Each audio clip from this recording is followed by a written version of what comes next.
जय राम वाले कृष्ण लाल की जय। धर्म प्रेमी बंधु, उस जीव ने अपने आप की बड़ा भाग्यशाली समझना चाहिए कि मेरे कोई पिछले जन्म के कर्म ने जिन्हें कि अज का दिन परमात्मा 12 वजे का जगाई रखता है, जिस असी जन्माष्टमी आखने वास्तव में भगवान का जन्म होता नहीं, अवतार लगता उस गर्भ विच नहीं जाता, वो प्रगट होता और प्रगट उस वेला होंदा है जिस वेले अत्याचार दुनिया च वधी जा, पाप वधी जा ते मता सता दुनिया कोई राक्षस शैतान तो फिर भगवान अवतार लगता उस पापियों का नाश करने लई। तृतीय युग में भगवान राम बनिया आया, विष्णु भगवान, ते द्वापर युग में कृष्ण बनिया। दो अवतार प्रमुख हुए इन्हां दे भगवान दे बड़े अवतार हुए, 24 अवतार हुए। अगर दो अवतार प्रमुख अवतार हुए, एक राम अवतार ते एक कृष्ण अवतार। राम अवतार विच भगवान राम ने कुछ ही नहीं आख्या मैं भगवान, मियाँ परमात्मा, मियाँ सारा दिशा, कुछ ही नहीं आख्या। राम अवतार है पुरुषोत्तम मर्यादा अवतार। केड़े पुरुषोत्तम मर्यादा? मर्यादाएं स्थापन करने वाले के मर्यादा क्यों? हर एक जीव की मर्यादा बनाई। स्त्री की मर्यादा है, पति की मर्यादा है, पुत्र की मर्यादा है, उन्हें स्थापन की नहीं मर्यादा है। जिस वेले सीता की ब्याही आता राम ने, तो उन्हें पूछा सीता मेरे को किश मंगी है? उन्हें आख्या भगवान विष्णु मेरी पति मिली है, मैं और क्या मंगना? ते भगवान राम बोले सीता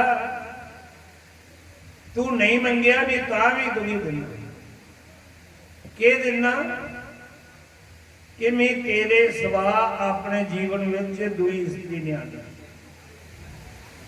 मेरे पिता ने कई ब्याह किए, 3 ब्याह तो प्रमुख हो गए, माता कौशल्या, माता कैकेयी और माता सुमित्रा। मैं प्रतिज्ञा करना मैं तेरे सिवा अपने जीवन में दुई स्त्री ने आना। भगवान राम ने माता सीता दिता कि हर एक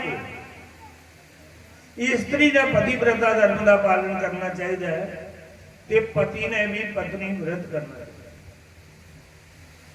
स्त्रियां मतियां माताएं व्रत रखदियां, बंदे ने भी कदे कोई व्रत रखना, वो मरदियां मरदियां भी व्रत रखदियां। एक व्रत होंदा जिहदे च पानी भी नहीं पींदे, चन चढ़ा खरा पानी पींदे ने, वो भी बेचारियां रखदियां गर्मियों के वास्ते। वो अपने व्रत का पालन करदियां। ते बंदे का भी व्रत है कि वो अपने को बड़ी की माता समान समझे, बराबर की भैन समान समझा, तो छोटी की पुत्री समान समझा। ये पति का धर्म है। अपने स्त्री दे वृक्ष की बुरी नजर करने नहीं देती, ये बंदे का धर्म है। और धर्म प्रेमी बंधु, जेड़ा भगवान कृष्ण का अवतार होया वो प्रेम का अवतार है।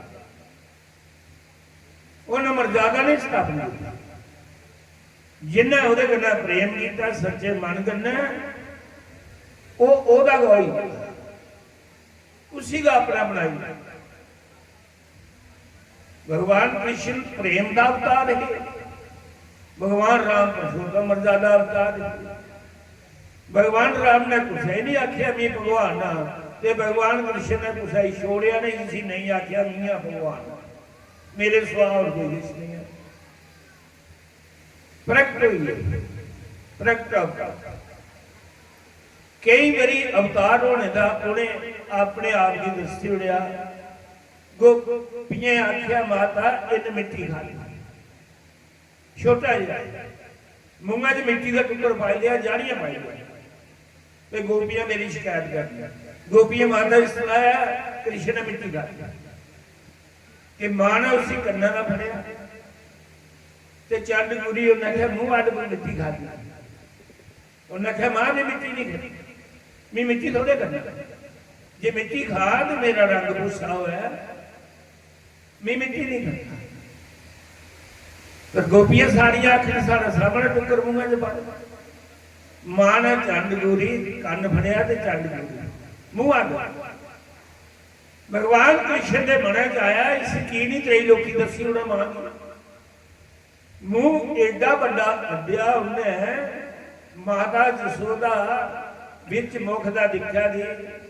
सूरज चन्न तारे सितारे पहाड़ नदियां नाले सारे मुख विच विराजमान। माता जसोदा दी तराटक समाधि लगी, तराटक समाधि लगी है, ना अख चमके रहा ना किश करे, इयां पागल जी मुख विच है सारा संसार दस। फिर भगवान ने उदी दृढ़ शक्ति कन्ने वो ज्ञान खिंच लिया, फिर वो अख चमकी ते भगवान कृष्ण ने मुख बंद किया। उन्हें कहा मां मिट्टी खाती, फिर भगवान ने उसे सारा कुछ भुलाई उड़िया, फिर वो आखिर तू मिट्टी नहीं खाती। और जिन प्रेम कन्ने सिमरिया कल युग विच भी उन्हें भगवान कृष्ण की पाई जाए। सारा कोई उहदे कन्ने रिश्ता है प्रेम है जिहड़ा सानू खिंची ले आउंदा है। सारे नहीं आई सही, जिसी जिसी परमात्मा बुला उगा जीव आई सही। अस आपे भी नहीं आई सही, अस आपे नहीं चली आए, सानू भगवान नाम ता है। जो नहीं बुलाता तो अस नहीं आई सही।